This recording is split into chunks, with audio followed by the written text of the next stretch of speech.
Okay, this is regarding the break-even chart. Okay, so we have our break-even chart.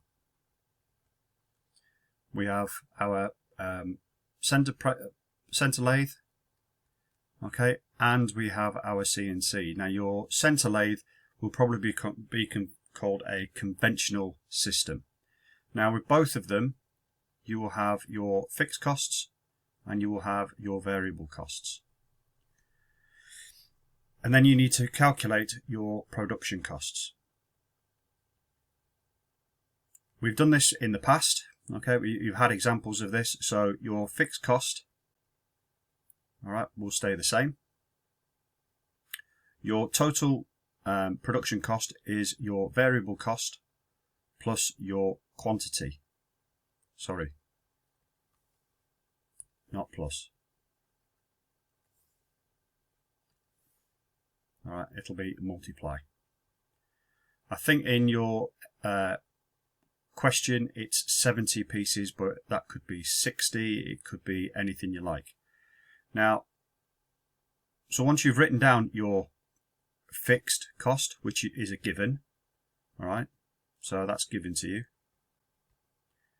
Your variable cost is also given to you. All right, your quantity is also given to you. Just do exactly the same, right, as you've done here to here for your CNC. All right, so just follow the same process. Now, in the past, what I've told you to do is I've told you to do a production graph and also a receipts graph. You do not need to do, right, the receipts graph. All right, so sales or receipts. Okay, there's no need for them, so don't do them. Right, you're not going to score any extra points. Also, what this is asking for you just to create a break-even quantity. It's not asking for the cost and so on and so forth. So what we do is the exact same process that we've been following. All right. The first step is we will put in, that moves. All right. We put in our fixed costs. Now that could be anything. All right. So it could be £56, £76, £86, £328.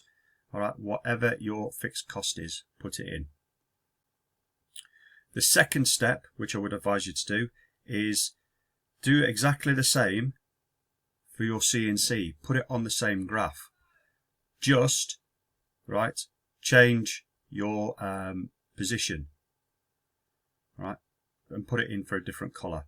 So if it's 385, brilliant. If it's 420, etc., etc., etc.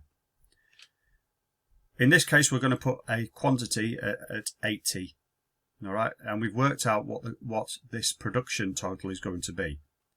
So, just for argument's sake, what we're going to do is we're going to call the center lathe or the conventional lathe A,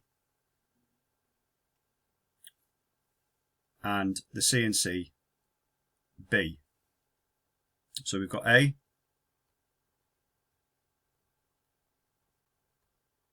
and we've got B. Our quantity in this case is going to be 60. So somewhere on our line, 60 line, we're going to have our cash. Carry out your calculation.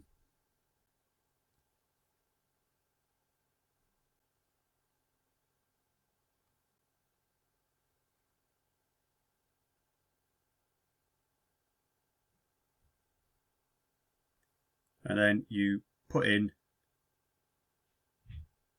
your production line.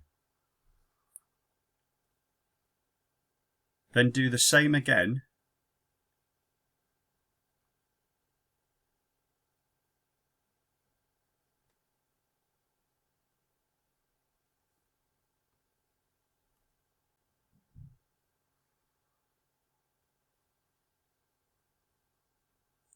All right. So there we have our break-even point where they cross.